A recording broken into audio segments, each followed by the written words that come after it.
এমন একটা পরিস্থিতির মধ্যে আমার দিনটা কাটছে।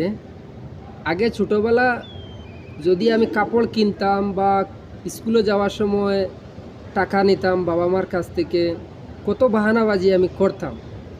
কিন্তু এখন এমন একটা দিন যাচ্ছে বা এমন একটা বয়সের পর্যায়ে এসে দাঁড়াইছি যে যদি কিছু নাও থাকে তাইলে কাউকে বলা যায় না।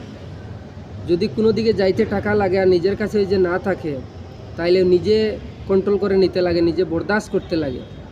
এমন একটা লাইফ কাটাচ্ছি যে সম্পূর্ণ দায়িত্ব এবং সম্পূর্ণ কিছু নিজের মাথার উপরে চেপে আছে। কারণ ছোটোবেলা আগে বুঝতাম না বাবা কী জিনিস, অনেক অবহেলা করতাম, অনেক কান্নাকাটি করে বাবাকে পরিশান করতাম। কিন্তু এখন যেই বয়সে এ পড়ছি, এখন বুঝতে পারছি বাবা কী চিজ ছিল বা মা কী জিনিস ছিল। তাই যাদের মা বাবা আছে তাদের মা বাবাকে রেসপেক্ট করো, সম্মান করো।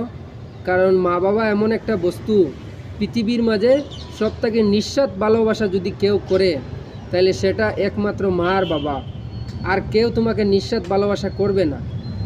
আর তোমার ঘরের বউ তোমাকে নিঃশ্বাস ভালোবাসা করবে না, সেও মতলবে তোমার কাছে থাকবে। যদি কোনো ফায়দামান কিছু যদি দেখে ফেলে তাই তোমাকে ইউ ছেড়ে চলে যাবে।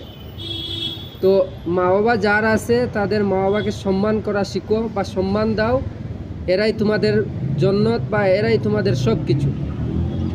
আশা করি ভিডিওটা আপনারা ভালো লাগবে।